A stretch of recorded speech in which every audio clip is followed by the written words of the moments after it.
मेरे प्यारे बच्चों, गुड मॉर्निंग। जैसा कि आप जानते हैं, आपके अन्य विषयों के साथ साथ संस्कृत विषय भी पढ़ने के लिए निर्धारित है और जिसकी परीक्षा अर्धवार्षिक परीक्षा, जिसे आप कहते हैं हाफ ईयरली एग्ज़ाम में होना निश्चित हो गया है। तो अभी तक तो हम लोग सोच रहे थे कि आप जो महत्वपूर्ण विषय हैं उनका अध्ययन करें और वीडियो के माध्यम से जब आप अभ्यस्त हो जाएंगे तो हम संस्कृत भी पढ़ाना शुरू करते हैं। तो आज वह शुभ अवसर आ गया है। हम आप देखते हैं किस प्रकार से इस बार हमें संस्कृत के अनेक पाठ पढ़ने के लिए निर्धारित किए गए हैं, जिसमें से आप जानते हैं संस्कृत के प्रत्येक कक्षाओं में पहला पाठ वंदना हुआ करता है, जिसे आप प्रेयर कहते हैं। और उसी प्रकार से आज हम आपको वंदना पढ़ाएंगे।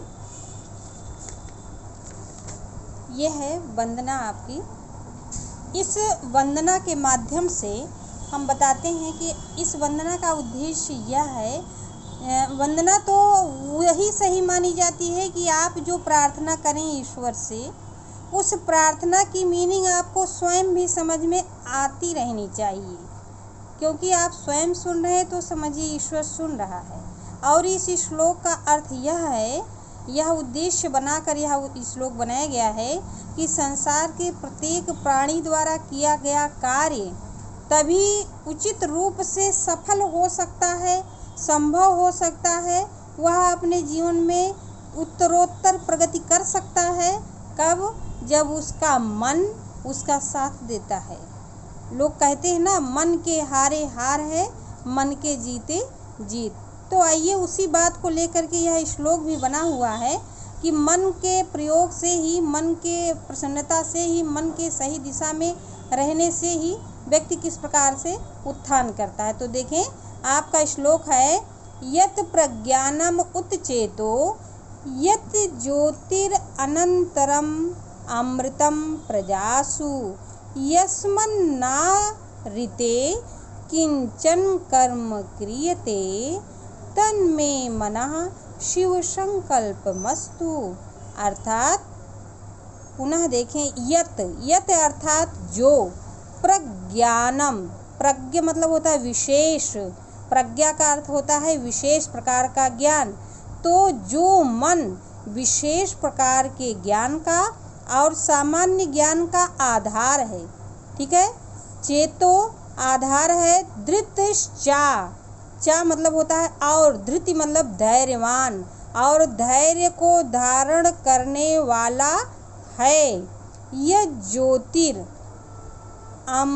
अनंतरम अमृतम प्रजासु, अर्थात यत ज्योतिर, जिस मन रूपी ज्योति, जो मन रूपी ज्योति, प्रजासु मतलब प्रत्येक प्राणियों की तरफ संकेत किया गया है कि प्रत्येक प्राणियों के अंदर जो मन रूपी ज्योति प्रज्वलित हो करके संपूर्ण इंद्रियों को उनके उचित दिशा पर जाने में सहयोग करती है, दिशा निर्देश करती है। यस्मन्ना, यस्मन मतलब मन की तरफ कहा गया है, यस्मन जो मन ना नहीं है, यदि ऋते जिसके अभाव में, किंचन कर्म क्रियते जिस मन के अभाव में कोई भी व्यक्ति किसी भी प्रकार का कर्म नहीं कर सकता है। अर्थात कोई भी व्यक्ति किसी प्रकार के कर्म के संपादन में यह अनिवार्य होता है कि उसका मन उसका साथ दे। तो इस प्रकार की विशेषताओं से युक्त जो हमारा मन है, हे ईश्वर, हमारी यह प्रार्थना है कि तन में मना, वह मेरा मन शिव संकल्प मस्तु, सुंदर संकल्पों वाला हो, अच्छी संकल्पना करने वाला हो, उचित दिशा को सोचने वाला हो। ठीक है, इस प्रकार से यह वंदना का अर्थ आपको बताया गया। निश्चित रूप से आप जानते हैं कि नीचे आपको वंदना का अर्थ लिखा भी गया है। हम यह चाहेंगे कि आप इस वंदना को याद करें, मौखिक तौर पर और लिखित भी, जिससे अपनी परीक्षाओं में आप, यदि स्कूल में परीक्षा कराने का सौभाग्य मिल पाता है तो आपको लिखने में किसी प्रकार की परेशानी ना हो, और साथ में यह श्लोक आपके जीवन के लिए भी बहुत ही उपयोगी है। ठीक है बेटा, तो आज हम यहीं पर अपनी क्लास को समाप्त करते हैं। और आपको अगले वीडियो में एक नए अध्याय के साथ पुनः मिलेंगे। बहुत बहुत धन्यवाद।